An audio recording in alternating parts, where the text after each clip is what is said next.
¿Qué tal? ¿Cómo les va? Buenas tardes. Hoy voy a aprovechar que todavía es temprano, que no han venido como van a venir, si Dios quiere, dentro de un rato mis hijos, mis nietos, mi yerno, mis nueras y Silvia del trabajo. Voy a aprovechar para hacer este video. Hoy es el día de mi cumpleaños. No solamente cumpleaños yo, sino que también cumpleaños mi hermano Miguel, compañero de la vida, hermano, amigo, un tipo muy especial para mí, un referente, es mi héroe, fue combatiente del Regimiento 7 de Malvinas. eh, y bueno, tengo la felicidad y la suerte de que tenemos toda la familia, de que volvió, constituyó su familia hermosa y es un tipo bárbaro. Eh, bueno, quiero aprovechar este video para hablar un poquito de mí, que estoy irrumpiendo en las redes, que soy un tipo grande, que tengo una historia atrás y que es bueno, me parece a mí, que uno cuando aparece de repente y quiere llegar a gente y dar su idea, sus pensamientos, también contar un poco de quién es uno. Y lo voy a contar desde mi mirada, que no es ejemplar, que no me considero ejemplo para nadie, pero es mi historia, es mi realidad. Eh, Fue mi vida, es mi vida, y ha tenido muchos vaivenes, muchos cambios. Decir que nací en La Plata, a 4 cuadras de donde vivo, que vivo del lado de Berisso, que mi familia era muy pobre, que somos 6 hermanos, que la pasamos mal, muy mal, que tuvimos una madre que fue madre y padre, una, una mujer íntegra, decente.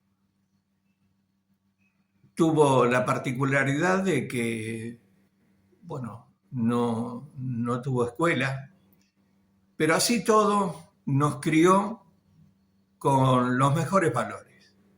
Ninguno de nosotros pisamos una cárcel, ninguno de nosotros estuvimos presos por robar, por apropiarnos de lo ajeno. Y a pesar de haber tenido que eso no califica a ninguna persona, porque todos podemos cometer errores en la vida. Simplemente que estoy diciendo cuál fue mi realidad, mi vida. Y bueno, nos criamos en una casa solos, con mucha miseria, con muchas necesidades, la pasamos mal, muy mal. Casi todos los chicos de mi barrio la pasamos mal. Seguramente si alguno ve este video se va a acordar que, o la familia de mis amigos de niñez, de crianza, van a decir, tiene razón Emily, mi marido me contaba que el hambre que pasaron, o lo importante que era para ellos comer. Y casi todos hicimos más o menos lo mismo, ¿no? De construir y ser en la familia tipos muy protectores de nuestros hijos. Y te cuento esto porque la pasamos mal, eran etapas de revoluciones en Argentina, eran etapas donde no había una estabilidad democrática, donde los militares se disputaban día a día a ver qué forma iba a tener nuestra patria. y donde la política estaba proscrita, porque había venido el golpe militar y lo había dejado a Perón en el exilio. Y mientras pasaban todas esas cosas, el pueblo sufría la huerfandad de no tener un líder, de no tener gente que defienda sus intereses. Y nosotros nos fuimos criando así, con muchísimas necesidades, durmiendo 3 o 4 en una misma cama, con frío, con hambre, sin baños. Íbamos a un baño de lo de mi abuela, que eran jóvenes, también mis tíos, jóvenes compañeros, que la pasaban mal y laburaban todo el día en la construcción. Y bueno, nos fuimos criando como podíamos y como podía mi vieja, hasta los 10, 11 años que ya teníamos autonomía como para ir a vender diarios en 72 y 120, a vender pastillas en los trenes, en los micros, y desde ahí tratar de traer algo para la noche y comer todos juntos en familia, viéndola casi siempre a mi vieja llorar porque de impotencia. Y a pesar de eso, yo recuerdo que ya cuando tenía 11 años me sentía muy mayor. Y en los Reyes era el rey mago de mis hermanos más chicos. Podía hacerle los regalitos porque laburaba, ¿no? Laburaban, ya había entrado en el taller de herrería de Andolina, en 122. Y ese Tano tan bueno, él y la señora, me dio tanto amor, me dio tanto cariño, me enseñó la importancia de ser laburante. Y ahí conocí por primera vez una ducha, en el taller donde él había hecho un lugar, un vestuario, para que nos bañáramos y nos cambiáramos los que laburábamos ahí. Y eso de los 13, 14 años, empezaron a llegar al barrio, justamente al frente de mi casa, donde vivían los Mansilla, viven los Mansilla, unos chicos de la universidad, Tono, Pancho, Cañata, Nené, el Gordon Ricardetti, Paula. Con el tiempo vino el Indio también, un compañero militante de Chile, que venía disparando de la dictadura de Pinochet, y mi abuela y mis tíos lo cobijaron en su casa. Y esos chicos universitarios venían a hablarnos de cosas que nosotros no sabíamos. Nos hablaron de derechos, nos hablaron de dignidad, nos hablaron de el artículo 14 bis de la Constitución Nacional. Y yo esperaba cada tarde, después de volver del trabajo, ir a la unidad básica y juntarme con estos chicos y estos compañeros que me abrazaban, que no me conocían, me abrazaban, me escuchaban, querían saber de mí, querían saber de todos mis compañeros, que se comprometían y nos enseñaban palabras difíciles y cosas difíciles. Difícil porque nunca la habíamos visto, como el derecho del niño, el derecho a la educación, el derecho a la salud, el derecho a la vivienda, el derecho al salario digno,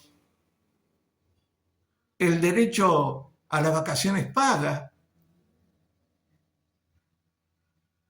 Pero, ¿cuándo pasó eso en Argentina? Le preguntábamos nosotros. En el gobierno de Eva Perón y de Perón. Y nos empezaban a contar. Y hacíamos reuniones y charlábamos todos. Y se acercaban los grandes que habían sido trabajadores de YPF, del SWIFT, del Armor, del astillero, y nos comentaban lo importante que había sido Perón y Evita en todas esas conquistas. Y yo les decía, pero ¿y cómo no lo sabemos? ¿Y cómo nosotros no sabemos nada de Perón? Entonces los abuelos nos mostraban y nos mostraban dónde estaban los libros, dónde estaban los cuadernos, los cuadros de Perón y de Eva, que mi abuela lo tenía en el gallinero, escondido. ¿Y por qué no se podía nombrar a Perón y a Eva Perón? Porque la revolución, porque los milicos lo tenían prohibido. Entonces empezamos a investigar con los pibes del barrio. Empezamos a preguntar.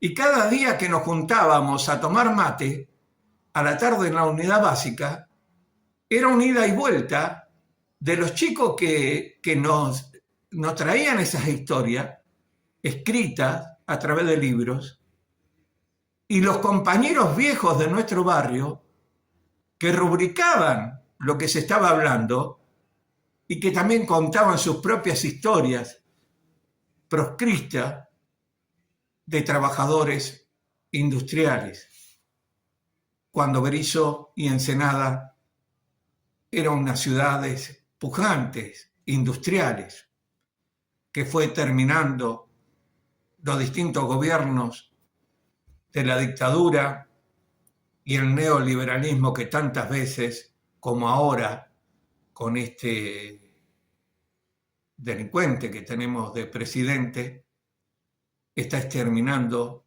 la industria nacional. Y así nosotros nos fuimos formando, fuimos charlando, fuimos organizando, ¿no? Era una cosa hermosa saber que a las 6 de la tarde íbamos a estar en la unidad básica.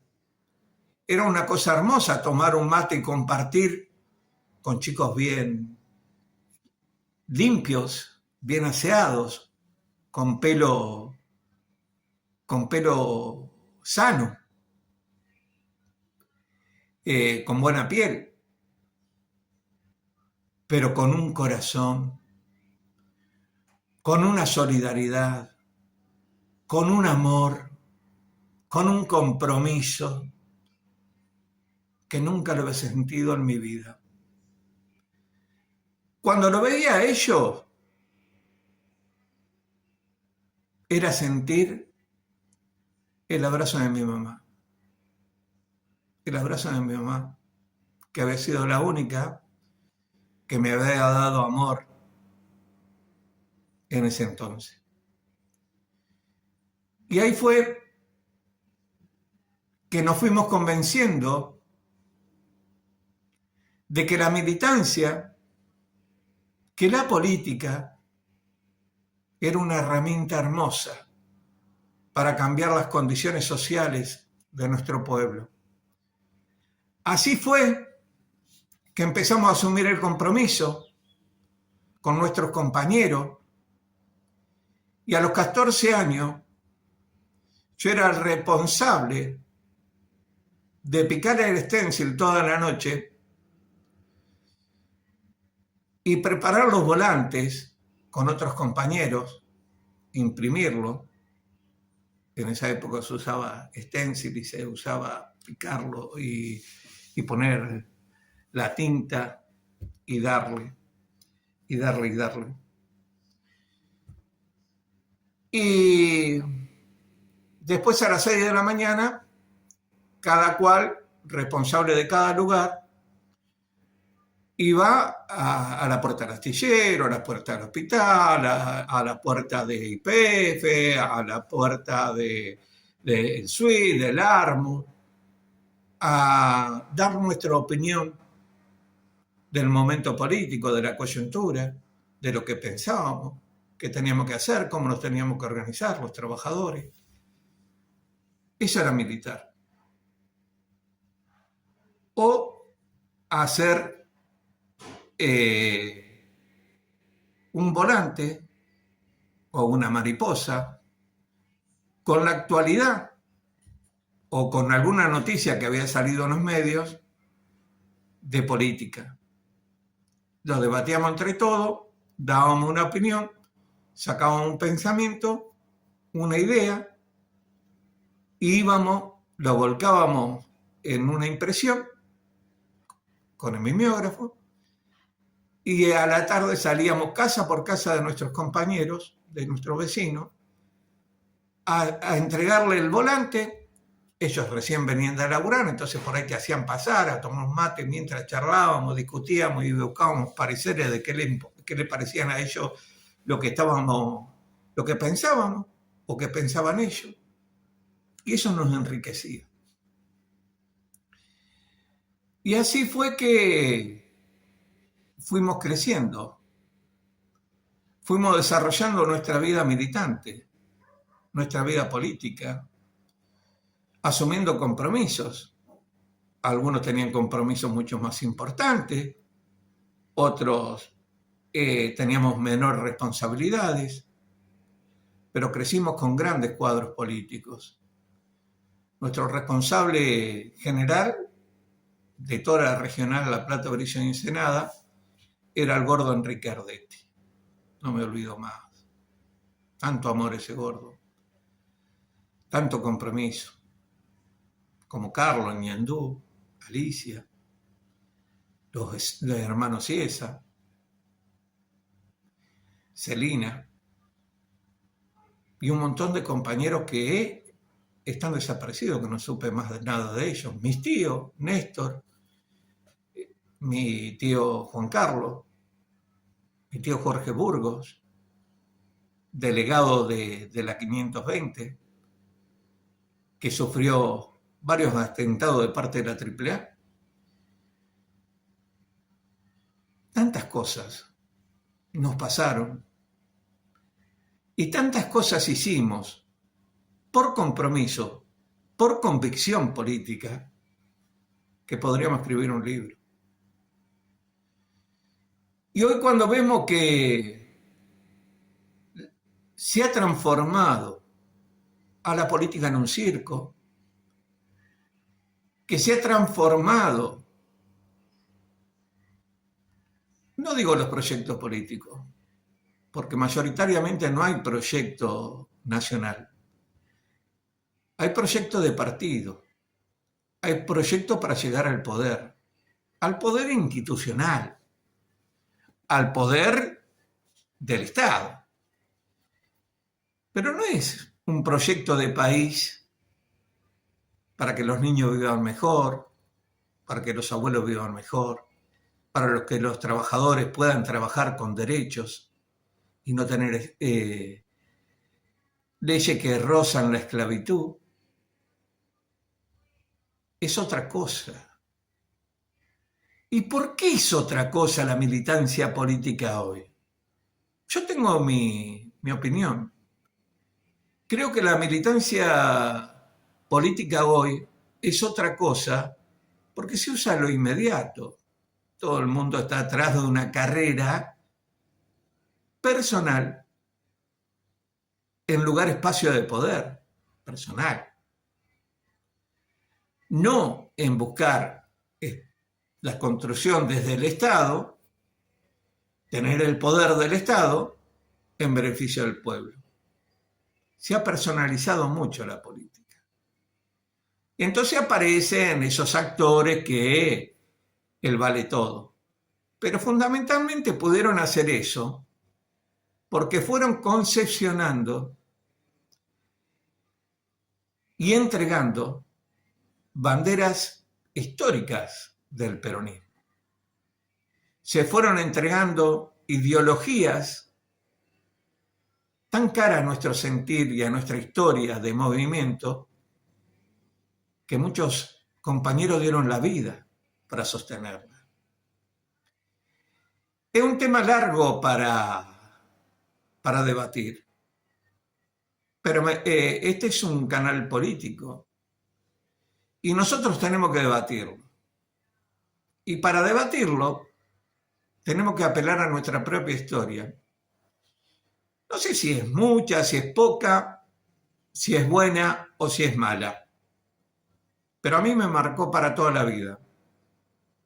Un peronista no debe traicionar.